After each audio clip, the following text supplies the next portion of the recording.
우리는 마가복음 6장을 시작하면서 예수님께서 우리를 어떻게 돌보시는가 돌보심 시리즈로 설교하고 있습니다. 첫 시간에는 우리의 마음을 돌보시는 예수님, 두 번째는 우리의 필요를 돌보시는 예수님, 세 번째는 우리의 두려움을 돌보시는 예수님, 오늘은 우리의 육체를 돌보시는 예수님이라는 제목으로 우리가 함께 은혜를 나누고자 합니다.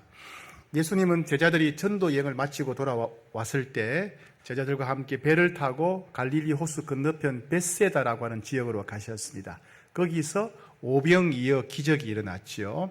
그리고 이제 그 일을 마친 다음에 제자들은 배를 타고 제자들끼리만 배를 타고 가다가 큰 풍랑, 파도와 바람을 만나서 공격에 처합니다. 그때 예수님께서 새벽녘에 파도 위를 걸어서 제자들에게 오셨고 예수님이 배 위에 오르시자 바다가 잔잔해지는 기적이 일어났습니다. 이었고 이제 예수님과 제자들이 탄 배가 갈릴리 호수 건너편 게네사렛이라고 하는 지역에 도착하게 됩니다. 53절입니다. 53절 시작. 건너 게네사렛 땅에 이르러대고 이 게네사렛은 갈릴리 호수에 한 9시 방향쯤 됩니다. 9시 방향 되고 굉장히 비옥한 평야 지대입니다. 갈릴리 호수 주변에서 제일 땅이 비옥하기 때문에 그 주변에는 각종 마을들이 많이 이렇게 형성되어 있어서 사람들이 좀 많이 사는 지역입니다. 이 게네사렛 평야 지대가. 그런데 예수님이 게네사렛 지역에 도착하시자 사람들이 저분 예수님이다 이렇게 해가지고 소문을 냅니다. 이 마을 저 마을 여러 동네에 금방 소문이 나가지고 예수님이 게네사렛 지역에 오셨다 막 소문이 퍼져가게 되고 많은 사람들이 구름같이 예수님께 몰려오게 됩니다. 오늘 본문 54절부터 55절까지 읽어보겠습니다.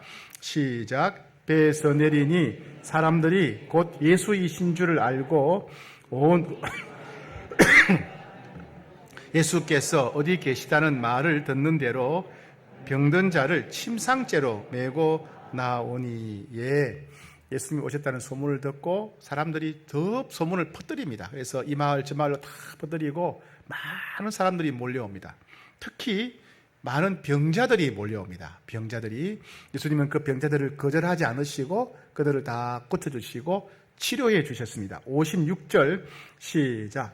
아무데나 예수께서 들어가시는 지방이나 도시나 마을에서 병자를 시장에 두고 예수께 그의 옷가에라도 손을 대게 하시기를 간구하니 손을 대는 자는 다 성함을 얻으니라. 네, 소문을 들은 사람들, 많은 병자들이 몰려왔고 어떤 사람들은 자기의 몸을 움직이지 못하는 사람은 침상채로 들어서 예수님께 달려왔습니다. 그리고 예수님이 지나가시는 길가에다가 침상을 놓고 예수님 옷자락이라도 만질 수 있게 해달라고 부탁을 합니다. 그리고 예수님의 기도를 받은 사람은 물론이거니와 예수님의 옷자락을 만진 사람도 다 병이 깨끗하게 낫는 기적이 일어났습니다. 예수님이 이 땅에 계실 때 하셨던 사역은 크게 세 가지 사역입니다. 첫 번째는 하나님 나라가 시작되었다. 회개하고 하나님 나라에 들어와야 된다라고 선포하는 하나님 나라의 선포, 복음 선포가 있고요. 두 번째는 하나님 나라 백성들은 어떻게 살아야 되는가, 하나님 나라의 백성들이 살아야 될 길을 가르치셨고요. 세 번째는 귀신을 쫓고 병들을 고치는 치유 사역을 하셨어요. 그러니까 복음 선포, 가르치는 사역, 치유 사역을 하셨습니다. 그리고 예수님께서 제자들을 보내셨죠. 12제자를 보내시기도 하고 70명의 제자를 보내셨는데 그 제자들을 보내시면서 또 그들이 예수님이 하셨던 것과 똑같은 일을 하게 하셨습니다. 똑같이 복음을 선포하고 하나님 나라가 시작되었다, 회개하고 하나님 나라에 들어가야 된다는 복음 전파와 하나님 나라의 백성은 어떻게 살아야 되는가, 그리고 귀신을 쫓아내고 병을 고치는 치유 사역을 예수님이 제자들에게 하게 하셨습니다. 오늘 우리 그리스도인들 똑같이 해야 될 일이 이거죠. 복음을 전파하고 그리고 우리가 어떻게 살아야 되는지를 전파하고 그리고 병을 고치고 귀신을 쫓아내는 사역을 우리가 해야 됩니다.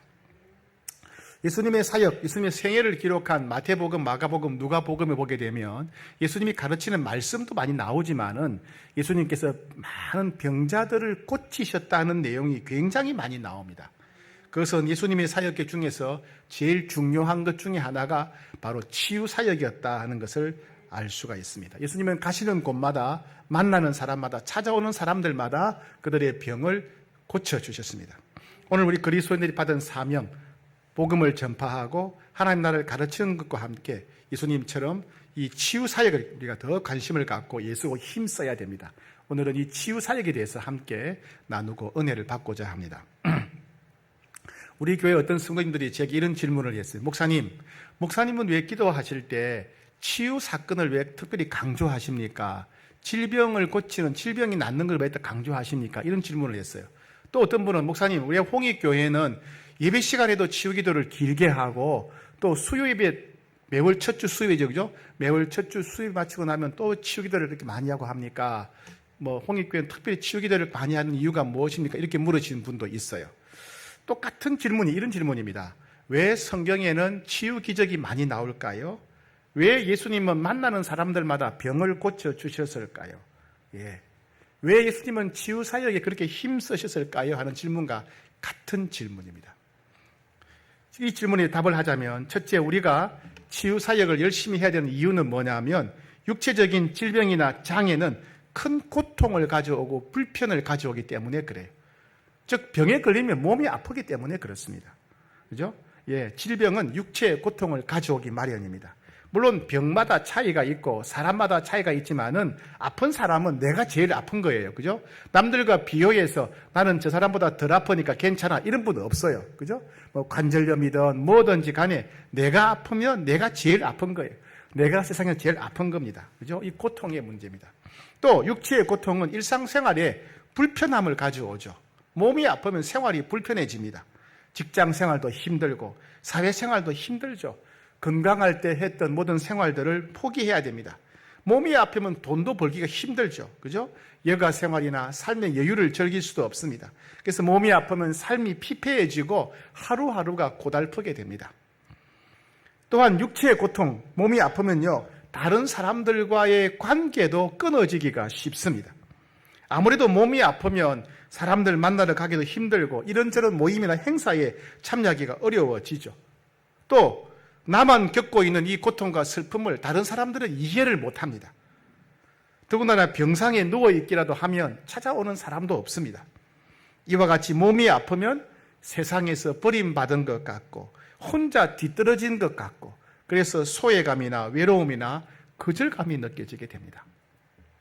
또 육체적 고통, 몸이 아프면요, 마음의 고통이 따라옵니다. 몸이 아프면 일단 슬프고, 몸이 아프면 죽을까봐 두려워지고, 몸이 아프면 마음이 외로워집니다. 평소에 가득했던 삶의 열정이나 기쁨이 눈 녹듯이 사라져버립니다.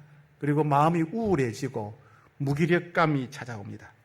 그리고 왜 내게 이런 병이 생겼을까? 왜 내게만 이런 일이 생겼을까? 피해의식에 사로잡히기도 합니다. 이와 같이 몸이 아픈 사람은 마음도 병들기가 쉽다는 것입니다. 또한 몸이 아플 때 육체의 고통은 영적인 단절을 가져옵니다. 아무래도 몸이 아프면 예배에 참석하기가 힘들죠. 몸이 아프면 기도하거나 성경 읽거나 이런 생활이 여간 힘든 게 아닙니다. 몸이 아프면 예배에 참석해서 은혜 받아야 되고 하나님께 더 간절히 기도해야 되지만은 현실은 그렇지 않습니다. 몸이 아프면 멀리 교회까지 예배 참석하기가 쉽지 않고 말씀 생활, 기도 생활 하기가 어렵습니다. 자연히 몸이 아프면 하나님과의 관계도 멀어지기가 쉽다는 거예요. 그래서 몸이 아픈 사람들의 최고의 소원은 뭐니 해도 병이 낫는 겁니다. 그죠? 여러분, 질병에 걸렸던 적이 있는 분들은 병이 낫고 지긋지긋한 통증이 사라지기를 얼마나 여러분 간절히 원했습니까? 이게 언제 나을까? 그죠? 그래서 병을 고치는 치유 사역은 사람들의 소원을 이루어주는 것입니다. 가장 간절한 기대와 소망을 이루어주는 것입니다. 그래서 육체의 질병을 치유하게 되면 기쁨과 즐거움은 이루 말로 다 표현할 수가 없습니다. 병이 나으면 일상생활이 회복됩니다. 대인관계가 회복되고 여가 생활을 즐길 수 있습니다.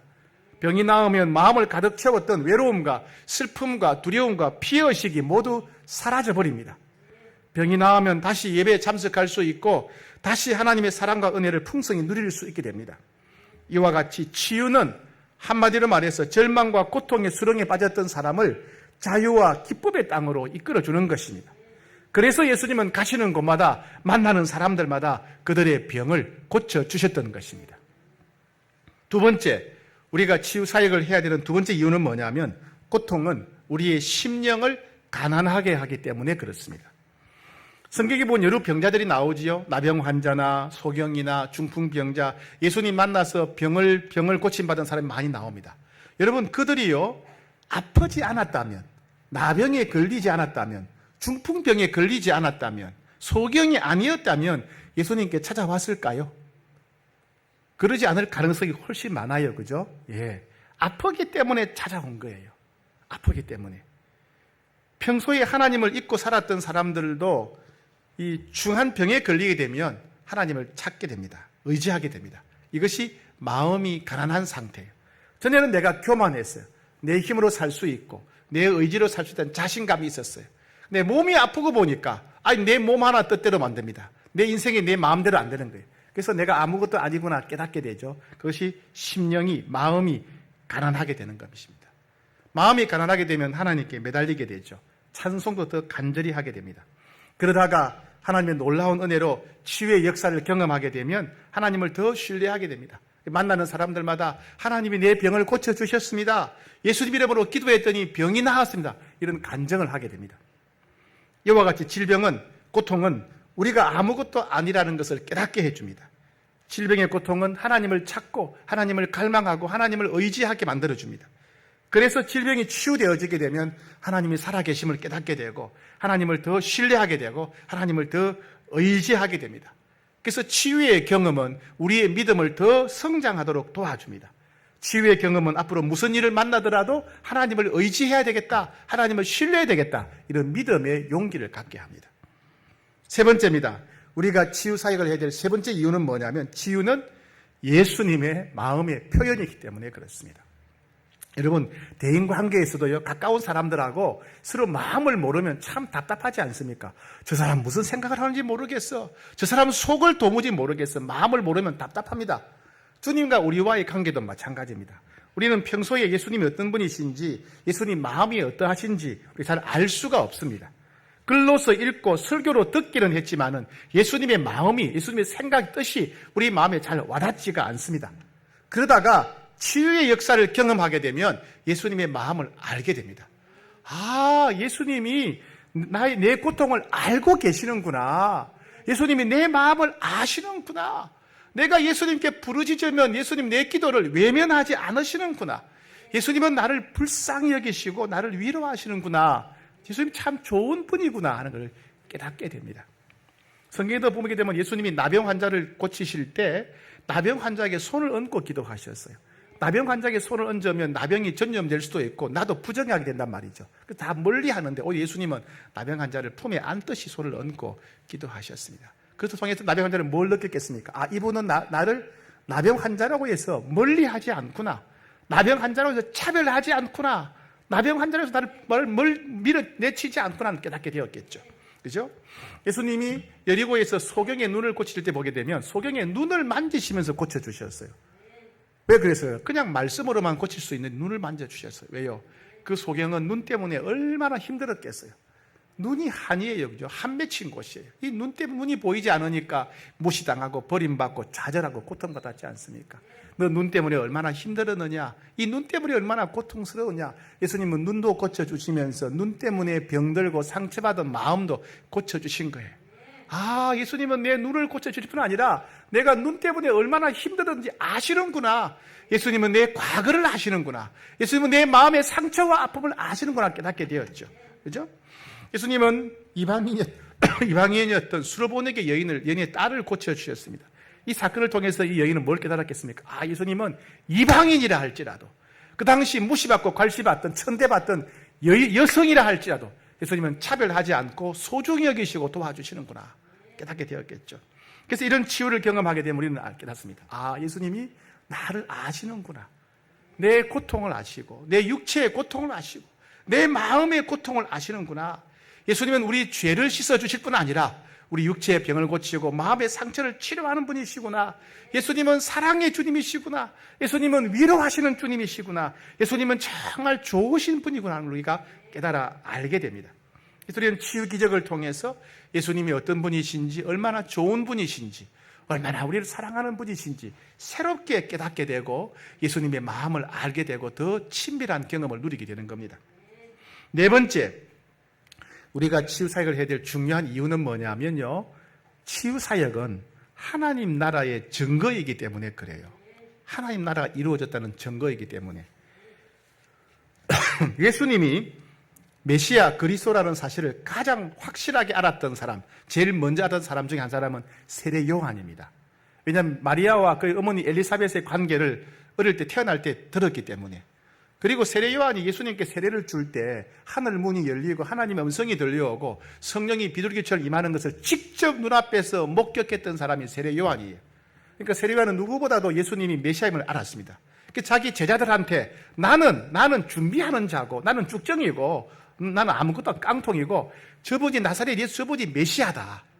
그래서 세례 요한의 제자들 중에 많은 사람들이 예수님의 제자가 되었잖아요. 그죠? 그러니까 세례 요한은 예수님이 메시아 그리스도라고 확신했어요. 그런데 세례 요한이 헤롯 왕의 불륜을 비판하다가 감옥에 갇힙니다. 그때부터 이제 일이 꼬이는 거예요. 세례 요한은 감옥에 갇혀서 생각해보면 이상한 거예요. 아니, 저분이 메시아라면 왜 저 악한 헤롯 왕을 내버려 둘까? 불러서 심판하셔야지. 저분이 메시아라면 메시아를 예비하는 선지자인 나를 감옥에서 빼내줘야지. 왜 나를 내버려 두실까? 저분은 가짜 아닐까? 메시아는 진짜 따로 있을까? 이런 의문이 든 겁니다. 그래서 제자들을 예수님께 감옥에서 보내어서 예수님께 질문을 합니다. 그런데 여기 누가복음 7장 19절에 나옵니다. 요한이 그 제자 중 둘을 불러 주께 보내어 이르되 오실 그이가 당신이 오니까 우리가 다른 일을 기다리오니까. 나사렛 예수시여, 당신이 메시아 맞습니까? 우리가 좀 더 기다려야 됩니까? 다른 분이 오십니까? 이렇게 물어본 거예요. 그때 예수님께서 이렇게 말씀하시죠. 22절에 예수께 대답하여 이르시되 너희가 가서 보고 들은 것을 요한에게 알리되 맹인이 보며 못 걷는 자가 걸으며 나병 환자가 깨끗함을 받으며 귀 먹은 사람이 들으며 죽은 자가 살아나며 가난한 자에게 복음이 전파된다 그래라. 치유 기적들을 가서 얘기해라. 이렇게 말합니다. 무슨 말씀입니까? 구약의 많은 선지자들이 예언하기를 언젠가 메시아가 오게 되면 하나님 나라가 이루어지게 되면 맹인이 보게 될 것이다. 걷지 못하는 사람 중풍병자가 걷게 될 것이다. 나병 환자가 깨끗하게 되고 귀머거리가 듣게 될 것이다. 죽은 자가 살아날 것이다. 그런 일이 일어나거들랑 메시아가 오셨구나. 하나님 나라가 시작되구나. 너희가 알게 될 것이다. 그랬어요. 예수님은 그런 치유 사건을 얘기하면서 봐라. 내가 지금 하고 있는 이 치유 사역이 하나님 나라가 임했고 내가 그리스도 메시아라는 증거다. 그렇게 세례 요한에게 이야기하라. 이렇게 말씀하십니다. 즉 예수님의 치유 기적은 예수님이 메시아 그리스도인 증거고 하나님 나라가 시작되었다는 증거라는 겁니다. 마태복음에 보게 되면 마태복음의 주제는 뭐냐면 하나님 나라입니다. 하나님 나라. 근데 마태복음 4장에 보게 되면 예수님께서 하나님 나라를 시작하셨다, 선포하셨다고 기록되어 있어요. 하나님 나라가 시작되었다. 너희는 회개하고 하나님 나라에 들어와야 된다라고 예수님이 선포하셨어요. 즉 마태복음 4장은 하나님 나라의 선포입니다. 그 다음에 마태복음 5장, 6장, 7장 우리가 잘 아는 산상수훈은 하나님 나라의 백성은 어떻게 살아야 되는가? 하나님 나라의 일종의 헌법이에요. 헌법. 하나님 나라가 시작되었으니까 하나님의 헌법이 나오겠죠. 그 다음에 8장, 9장은 뭐냐면 수많은 기적들이 나옵니다. 기적들. 그 왜 기적이 나오냐면 하나님 나라는 말로만 임한 게 아니다. 머리에 지식으로만 관념으로 임하는 것이 아니라 우리 현실 속에, 우리 역사 속에 하나님 나라가 실제로 이루어졌다라고 하는 명백한 증거가 뭐냐면 치유 기적이라는 거예요. 그래서 4장에서는 하나님 나라가 시작되었다고 선포하고 5장, 6장, 7장은 하나님 나라의 백성이 어떻게 살아야 되는지를 가르치고 그 다음에 8장, 9장은 하나님 나라가 우리 역사 가운데, 현실 가운데 진짜 이루어졌다는 증거로서 치유 기적들을 모아놓은 겁니다. 예. 즉 무슨 말입니까? 치유 기적은 하나님 나라가 이루어졌다는 증거라는 거예요. 오늘날도 우리 삶 가운데, 우리 현실 가운데 치유 기적이 일어난다면 예수님이 우리와 함께 하시는구나. 예수님이 지금 다스리시고 통치하는구나 하는 우리가 알 수가 있어요. 그죠? 즉 오늘날 우리가 삶 가운데 치유 기적이 일어난다면 무슨 뜻입니까? 하나님 나라가 여기에 이루어졌구나 하는 증거라는 겁니다. 그래서 우리는 치유 기도를 통해서 치유 기적이 일어날 때마다 예수님이 역사하시고 예수님이 다스리시는구나, 여기 예수님이 계시는구나, 예수님 통치하시는구나, 즉 예수님이 다스리시고 통치하는 곳 어디다? 하나님 나라구나, 여기가 하나님 나라구나 우리는 알게 됩니다. 어느 집사님이 관절염과 허리 디스크가 걸렸습니다.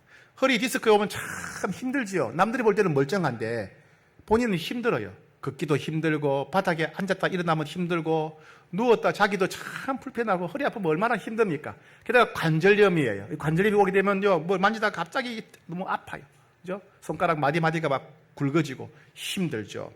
병원에 갔더니 뭐 약도 먹어보고 시술도 받아보고 별 소용이 없는 거예요. 몸은 아프고. 그런 날 사랑방 모임에 가서 울면서 얘기합니다. 내가 지금 허리 디스크 때문에 너무 힘들고 관절염 때문에 힘들다고.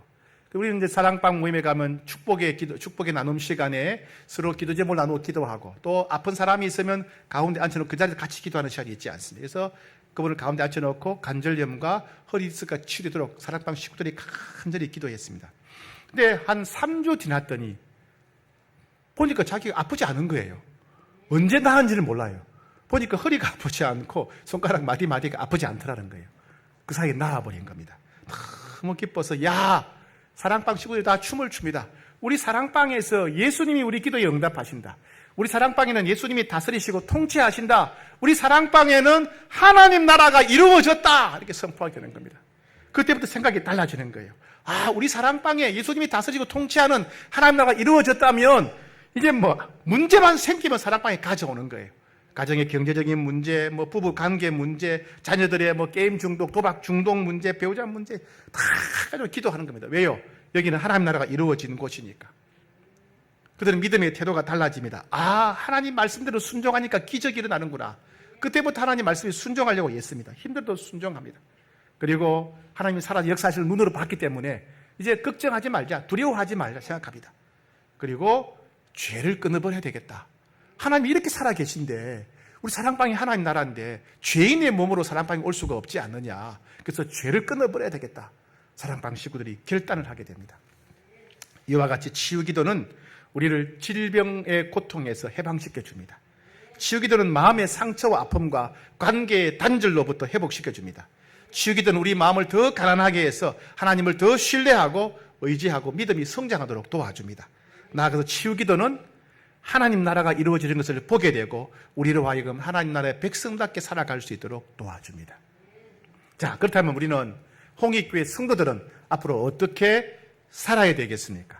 첫 번째, 홍익교회 모든 성도들은 예수님의 약속과 예수님 주신 권세를 믿고 기도해야 됩니다. 병이 낫도록 기도해야 됩니다. 치유 기도를 해야 됩니다. 예수님이 이 땅에 계실 때 예수 믿는 모든 사람들에게 이런 약속을 하셨어요. 요한복음 14장 12절에 내가 진실로 진실로 너에게 이르노니 나를 믿는 자는 내가 하는 일을 그도 할 것이요 또한 그보다 큰 일도 하리니 이는 내가 아버지께로 갑니다. 예수님 천국으로 승천하시면서 나를 믿는 자는, 예수 믿는 자는 내가 하는 일을 그도 할 것이다. 그리고 나보다 더 큰 일을 하게 될 것이다. 약속하셨어요. 우리 예수 믿는 자들은요, 예수님이 하셨던 일, 병 고치는 일을 할 수 있습니다. 그리고 더 큰 일도 우리가 할 수 있습니다. 예수님의 약속이에요. 너희가 내 안에 거하고 내 말이 너희 안에 거하면 무엇이든지 원하는 대로 구하라. 그러면 이루리라 약속하셨어요. 요한 마가복음 16장 17절에 믿는 자들에게는 표적이 따르니 병든 자에게 손을 얹은 즉 나으리라. 거짓이 없이 영원토록 진실하신 전능하신 예수님의 약속입니다. 나를 믿는 자는 병든 자에게 손을 얹고 기도하면 병이 나을 것이다. 예수님의 약속의 말씀이에요. 우리가 기도하지 않는 게 문제지 순종해서 손을 얹고 기도하면 병이 낫는다 약속하셨어요. 야고보서 5장 15절 믿음의 기도는 병든 자를 구원하리니 주께서 그를 일으키시리라. 믿음의 기도는 병든 자를 구원한다. 우리는 기도하기만 하면 주께서 그를 일으키시리라. 기도는 우리가 할 일이고 일으키는 분은 주님이시라는 거예요. 내가 일으키는 게 아니에요. 믿음의 기도는 병든 자를 구원하리니 우리는 기도하기만 하면 주님이 그 사람을 일으켜 주시겠다 약속하셨어요. 우리가 주님의 약속을 믿는다면 언제 어디서나 우리는 치유를 위해 기도할 수가 있습니다.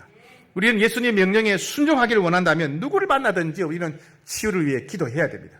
즉 우리가 치유 기도하는 것은 병든 사람 볼 때마다 기도하는 것은 나는 예수님의 약속을 믿습니다. 믿음의 고백이에요. 치유 기도는 예수님의 약속을 믿는 믿음의 고백이에요. 그리고 치유 기도는 나는 예수님의 명령에 순종합니다 라고 하는 순종의 행위인 거예요. 그러니까 치유 기도는 놀라운 거예요. 치유 기도는 믿음의 고백이고 순종의 행동이다는 겁니다. 그럼 아픈 사람 보고도 내가 몸이 아파도 기도하지 않는다는 얘기는 뭐예요? 말씀을 믿지 않는다. 말씀에 불순종한다 이런 뜻이에요. 그죠? 예. 그래서 우리는 말씀을 믿기 때문에 치유 기도를 해야 돼요. 그죠? 예수님 명령에 순종하기 위해서 치유 기도를 힘써야 됩니다. 어디서? 예배 시간에, 어디서? 사랑방에서, 어디서? 가정에서, 어디서? 직장에서, 어디를 가든지 누구를 만나든지 기도해야 됩니다. 한 번은 제가 우리 교회 목사님들하고 같이 식당에 간 적이 있어요. 식당에 밥을 이제 식사를 주문하고 앉아 있는데 음식이 나오는데 우리가 주문하지 않은 것도 나오는 거예요.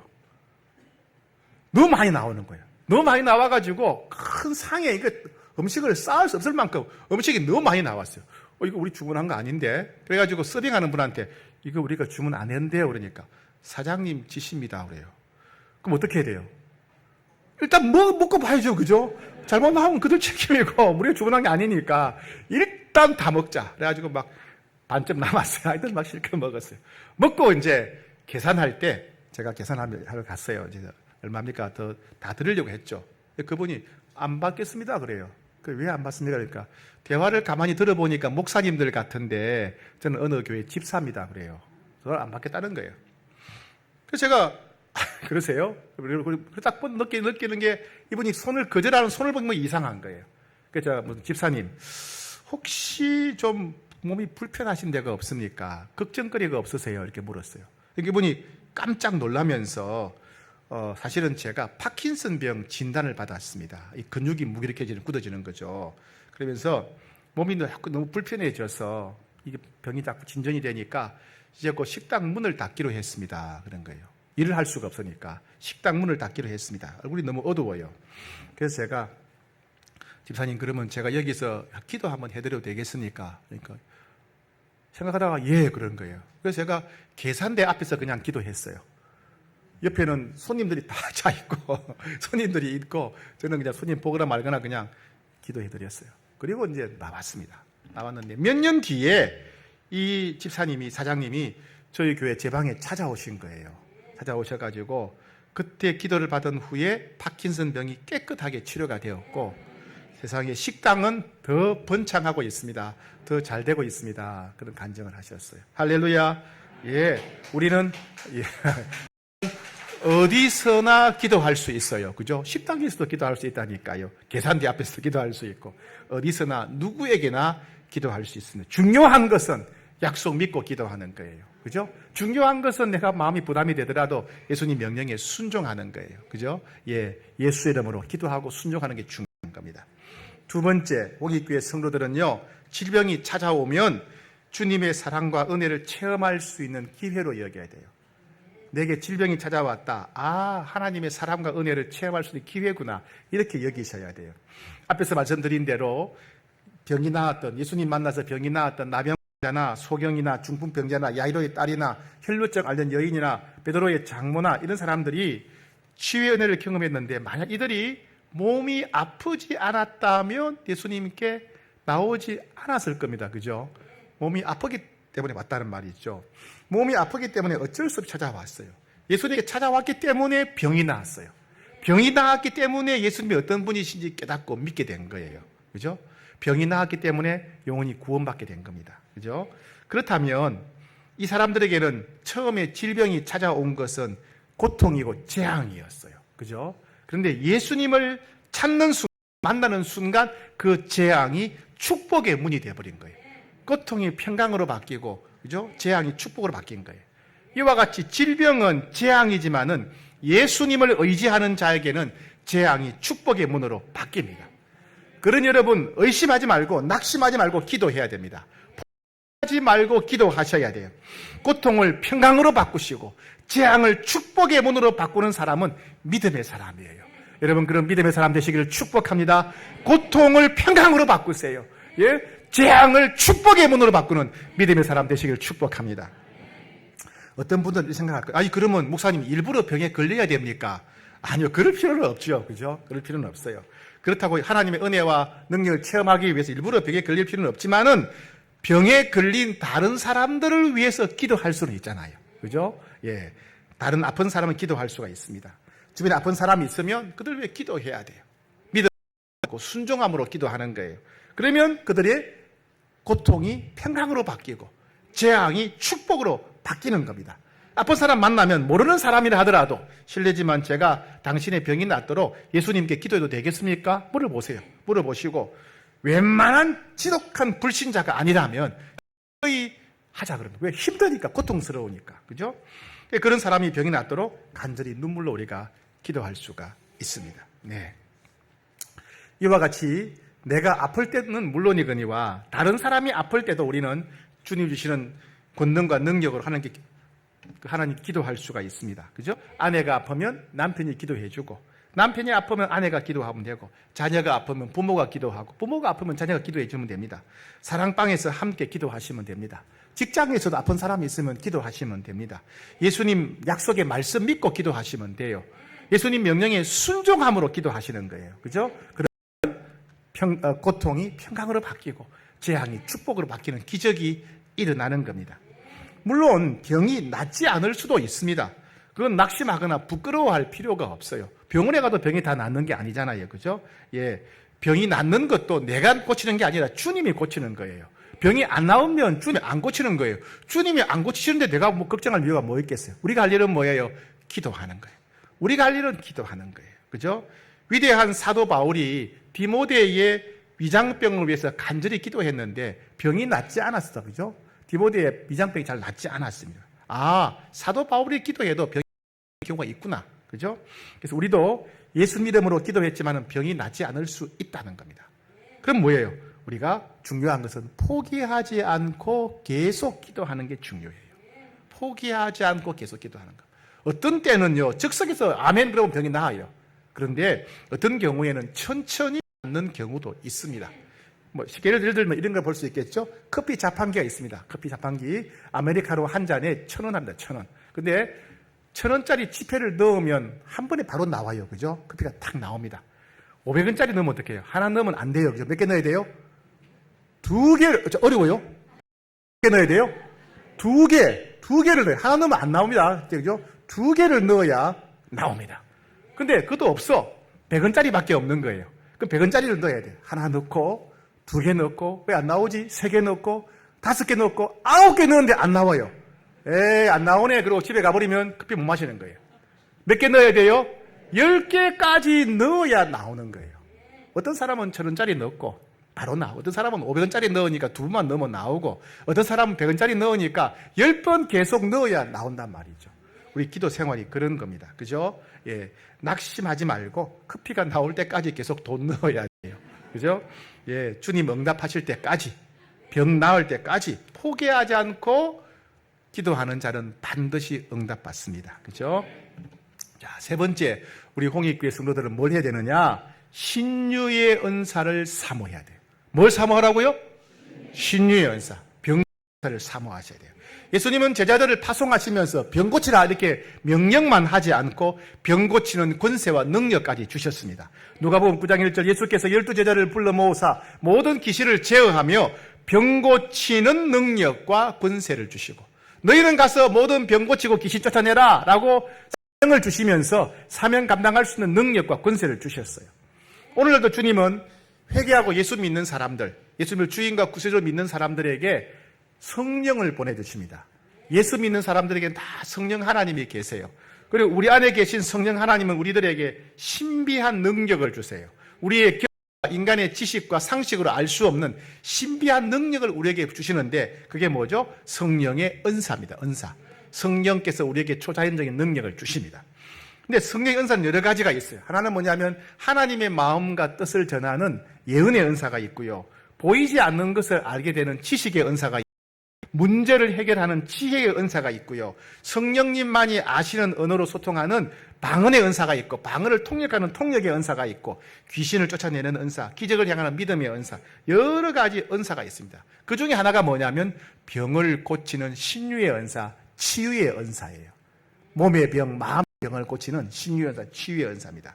그래서 모든 그리스도인들은 예수님 이름으로 기도하면 병이 나아요. 믿는 자들에게는 표적이 따르리니 병든 자에게 손을 얹은즉 나을 것이다.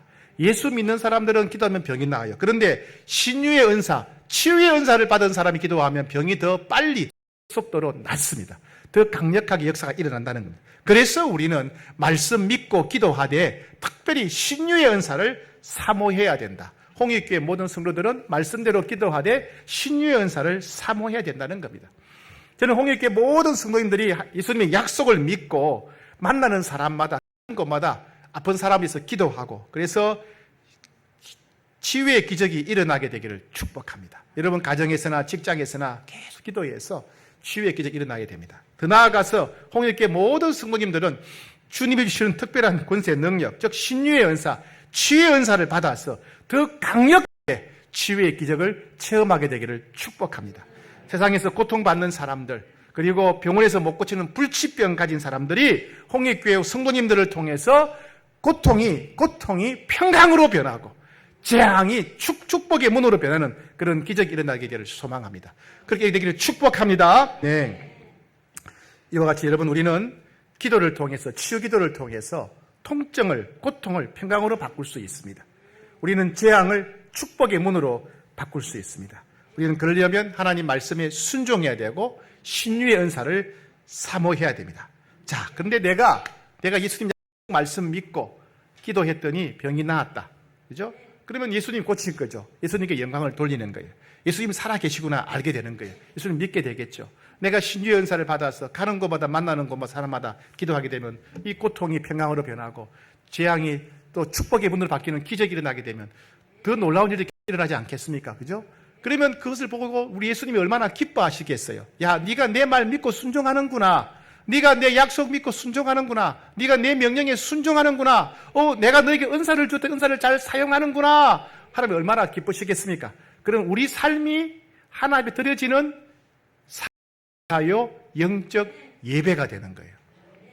내가 가서 사람들을 위해서 기도하고 약속 믿고 기도하고 은사 가지고 기도하게 되면 그 사람들이 고통이 평강으로 바뀌고 재앙이 축복의 문으로 바뀐다면, 그들이 하나님께 영광을 돌린다면 내 삶이 하나님이 기뻐하시는 산제사요 영적 예배가 된다는 것입니다. 그죠? 예.